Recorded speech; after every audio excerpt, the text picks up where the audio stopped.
What's good, YouTube? American RX back at it. Yeah, I just want to share with you a an art from the Native American heritage about the Dawes Rolls, and I want to show you that immigrants and foreigners come here and reap your benefits as replacing you. As you can see here on the right, you have Will Rogers and his wife, 1935. Will's application to the Dawes Commission in 1900 was accepted, and he was enrolled as a member of the Cherokee Nation. The commission to the five civilized tribes was appointed by President Grover Cleveland in 1893 to negotiate land with Cherokee, Creek, Choctaw, and Seminole tribes. This called the Dawes Commission after its chairman Henry L. Dawes, but the final roles of the citizen and freedmen of the five tribes in Indian Territory. Tribe members were entitled to an allotment of land in return for abolishing their tribal governments and recognizing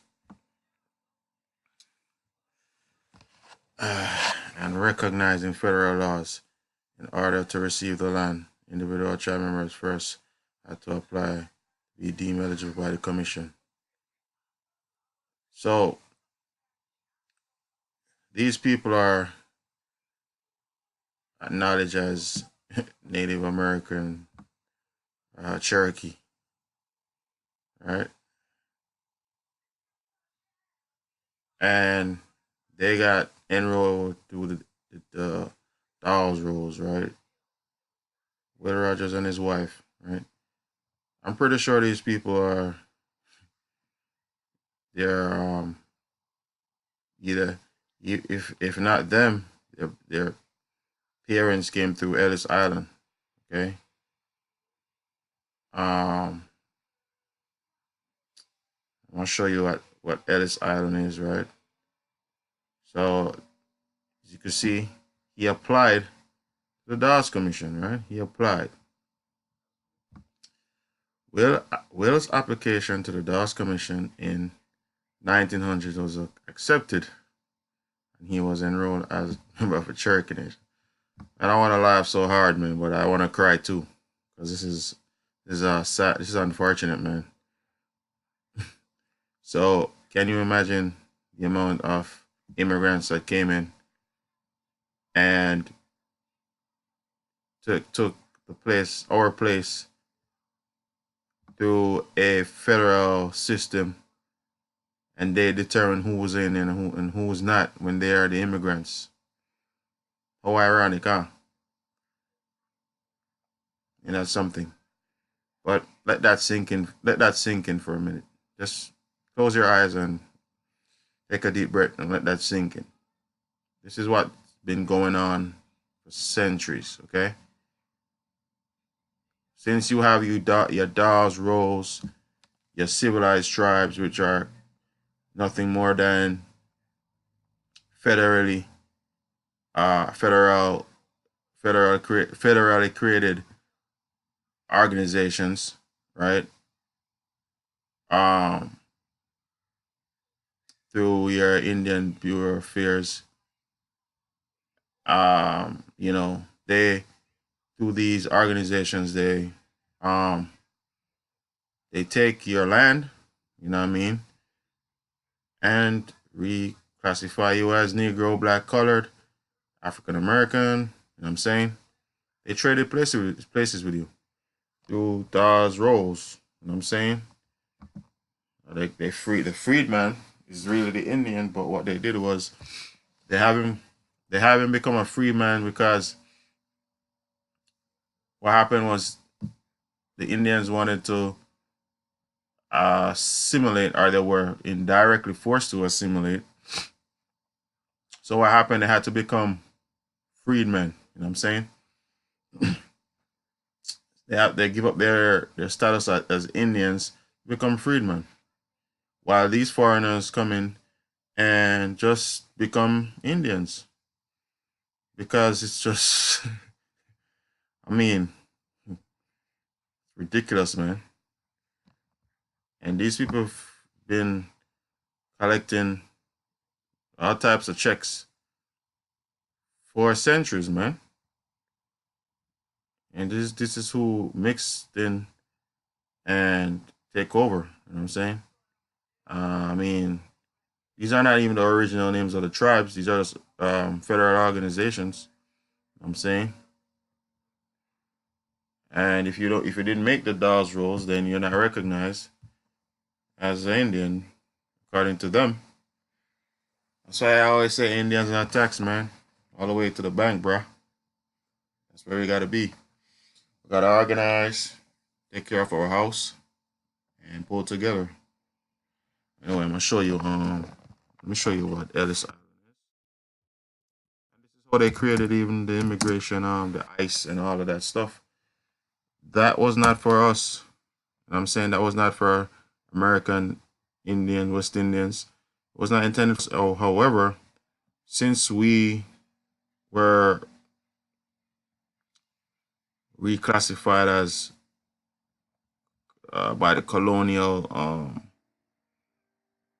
acts, because as I said in previous videos, we were free as Indians. We just got tricked into thinking we are something else. Call ourselves something else. We give up our status and we become foreigners on our own land. These people travel. I'm gonna show you. This is Ellis Island, right? I think this is 1915. See, look who was arriving here. You know what I'm saying, look who was arriving here. They got the picture. Look, these are all immigrants, man.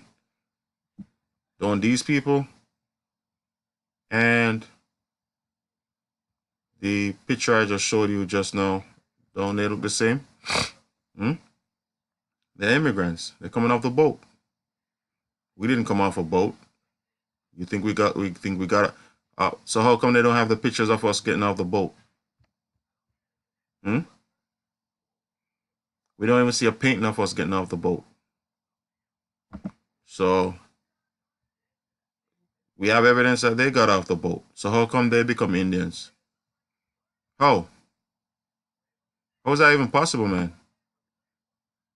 Ellis Island is a federally owned island in New York Harbor within the state of New York and New Jersey. It contains a museum, former immigration inspection station, right, of the same name as the nation's busiest immigrant inspection station from 1892 to 1954. It processed approximately 12 million immigrants to the United States through Port of New York, New Jersey. Right?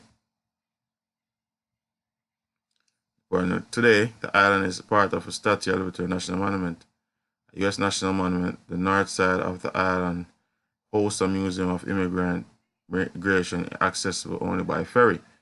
The south side of the island, including Ellis Island Immigrant Hospital, is abandoned but accessible to the public through guided tours.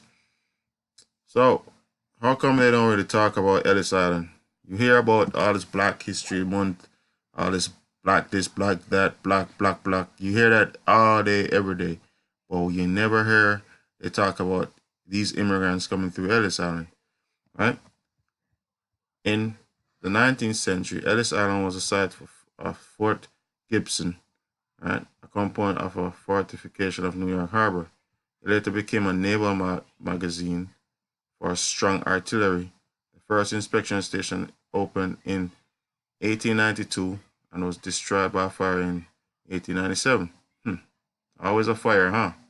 The second station opened in 1900 and housed facilities for medical quarantines, as well as processing immigrants after 1924. This island was used primarily as a detention center in both World War and World War II. And mind you, all these wars were orchestrated. It just was to, it was all systematic. So these wars were just to cause chaos, to have people uprooted out of their natural habitat. and reclassified. Okay. Um, Immigration station closure. The building languished for several years. So you see, everything correlates. I tell you, 1924 was the Racial Integrity Act, right? And you have Snyder Act. Everything was happening all at once. Okay, you gotta put it together. It's a puzzle. Okay, I always tell you this. Everything correlates, right? They know what they were doing. Okay, so I want to show you that this whole USCIS wasn't created for us in the Americas. It was created for them. So they founded it. Um,